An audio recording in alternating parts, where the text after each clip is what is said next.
Reptil, issue number 4. The finale to this book is here. And I want to say something really quickly before we get into it. I know there's going to be people who aren't going to like this book. I'm going to tell you right now. The character turns into dinosaurs, and he's hanging out with his younger cousins.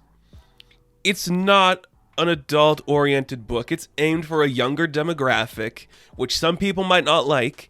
But if you can get past the fact that it's kind of silly and campy, this is a really fun story. You know, I have said it in every single iteration of this comic book we've talked about.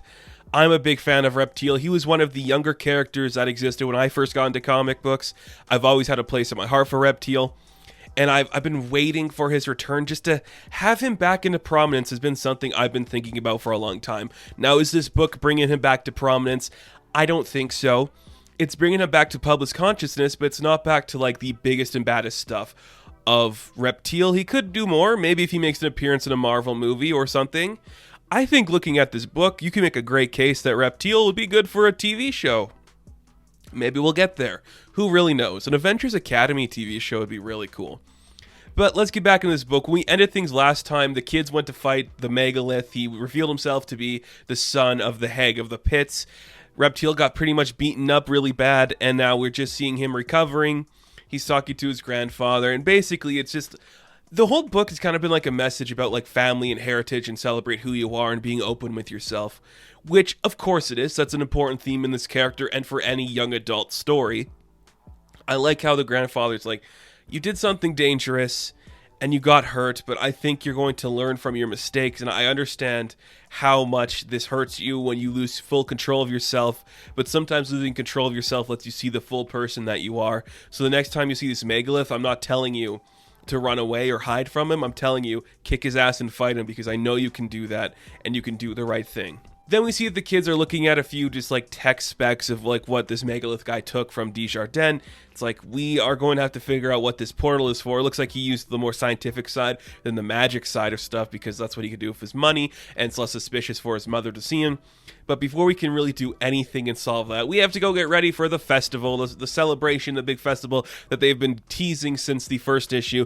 The kids are getting ready. We see that Jules and Ava are in their costumes, well, costumes is the wrong word. They're in their appropriate attire.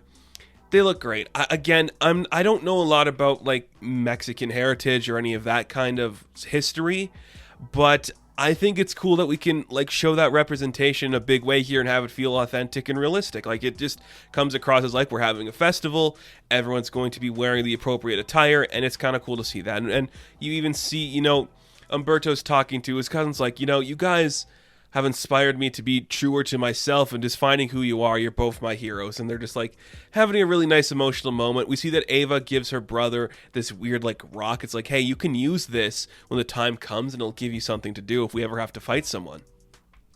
So they just head off to the festival. They're having a great time. They see the taco man that they saved in the first issue. He's giving them free tacos. I love this dude, this big bulky dude with a mustache. Absolutely cool. There's just some dancing and some fun festival stuff going on.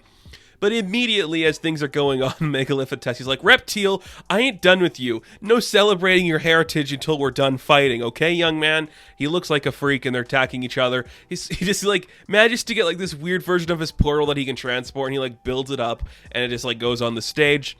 He's sending a bunch of weird creatures to attack everybody. Reptil's doing his best to fight through them. This is where the weird rock that Ava gave Julian comes in, and he, like, uses it, and it turns into, like, a big magic sword. It's got like stegosaurus spikes coming off of it. And I'm like, wow, you are really doing a great job of building up a lore for Reptil that is away from just the dinosaur stuff. Like, giving his family some play in here.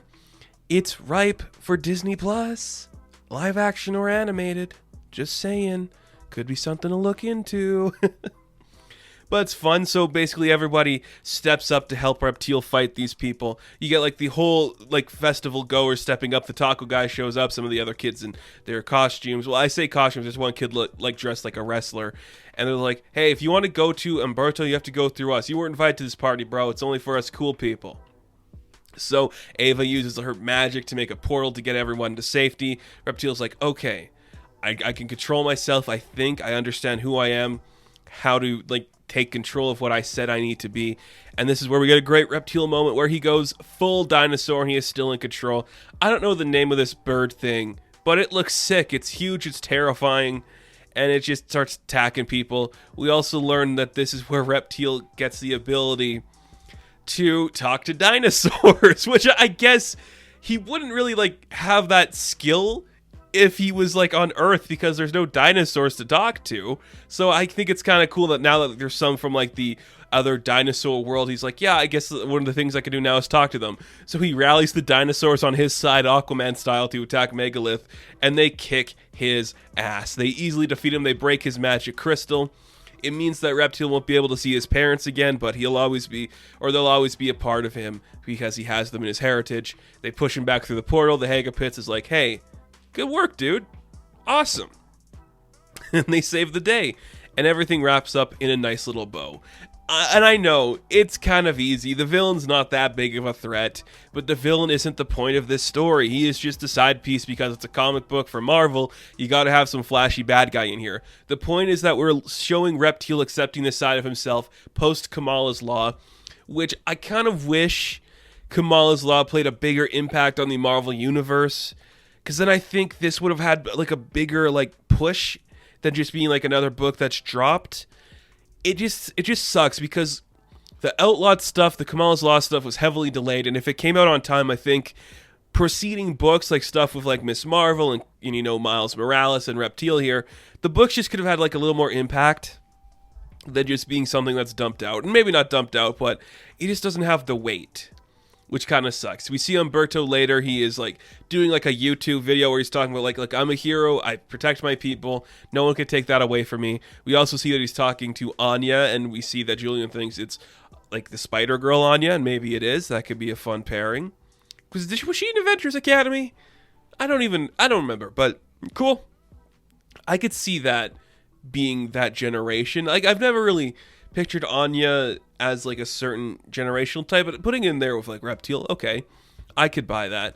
But just a nice wrap up to the book where Reptil's just like he accepts himself now. He knows his fault and he's comfortable with who he is, and he's had a great story just bringing him back to the world, telling people, hey, if you like this, maybe we'll do some more of him. And I hope they do more of Reptil because the character's cool, he's fun, he's unique, and it's just nice to have him back in prominence in whatever form that takes. So this book, it's not over the top, it's not overly crazy, it's a solid Reptil outing, and I'd love to see more from this character. Stick him on a Champions, stick him on a new Avengers team, just give me more Umberto and a big dinosaur boy doing some fun big dinosaur stuff.